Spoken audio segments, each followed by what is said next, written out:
1 from 13 million members to 1 in 5. How the British Labour Party supporting trade unions lost their way. Trade unions were built for practical survival and to advocate fair pay, safe workplaces, job security, decent hours, and protection from exploitation. That is what made them powerful, because they were useful to workers and protected them. They once were powerful. In the 1970s, the British Labour Party funding trade union membership sat at historic highs. By 1979, trade union membership peaked at 13.2 million. Today, that mass movement has withered into something far smaller and far less relevant to everyday working life. It is sad to say, but those once great British Labour funding trade union are no longer fit for purpose. Here are the numbers that highlight their decline. In 2024, the number of UK employees who were trade union members was 6.4 million. Trade union membership among employees fell to 22.0% to roughly 1 worker in 5. Total employee numbers were around 29.2 million, which puts their decline into perspective. That means roughly 22.8 million employees are not in a trade union. So, it is no wonder that workers across England are seeing their workplace employment rights being ignored by employers. Britain, not just England, has moved from an era when British trade unions could credibly claim to represent working people as a whole, to one where nearly 4 in 5 employees are outside that British Labour Party funding trade union movement. And the collapse is not evenly spread.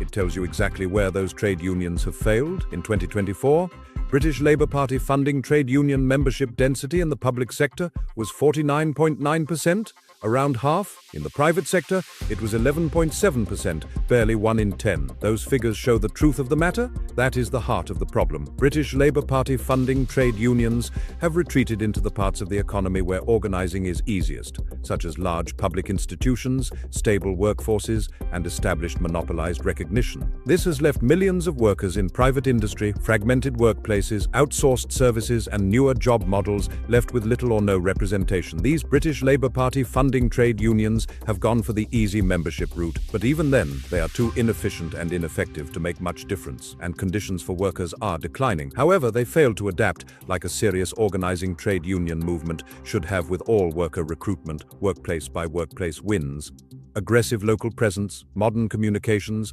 flexible membership models. Also, they failed to organize door-to-door, site-by-site, industry by industry. Instead, they grew complacent, relying on employer-funded facility time, employer-paid reps, and comfortable recognition agreements in shrinking public sector strongholds. These British Labour Party supporting trade unions have become complacent and arrogant. And when trade unions are complacent, they become lazy. They stop selling a clear offer of employment protection to working people.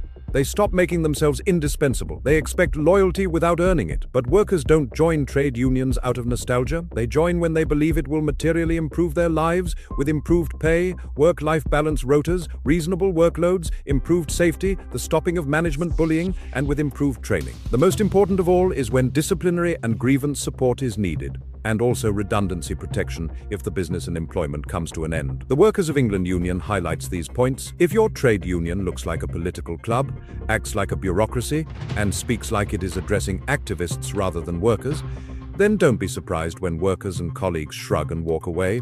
This is why the Workers of England was established. It wanted to be an independent trade union that wanted to do the best for its members across England. The collapse to 1 in 5 trade union members isn't just about hostile governments or changing industries. It is the result of absolute failure of these British Labour Party funding trade unions to keep up with the times and failing to stay focused on what working people actually need.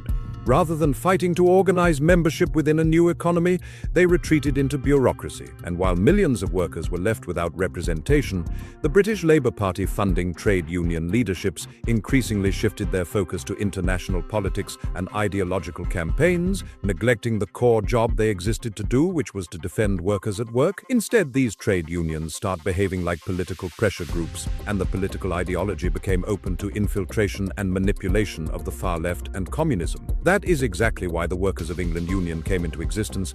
It wanted to break through the rot and rebuild trade unionism in the traditional independent style of the old trade unionist that fought so hard for workers' rights across England. The WEU wanted trade unionism to be the way it was meant to be. For the worker, the WEU is independent, politically unaffiliated and unapologetically focused on workplace reality. No party leash, no ideological fashion, no lazy box ticking.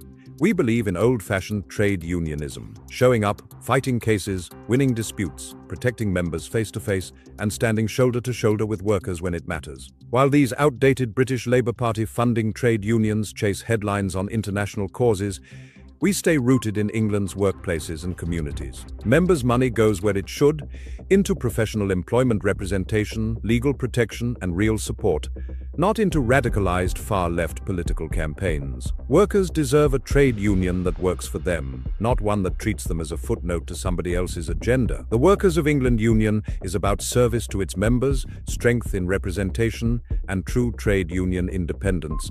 Putting workers back in charge of their own trade union movement is important to us. In part 2, we will examine how the far left and communism started to infiltrate and manipulate the Labour Party funding trade unions.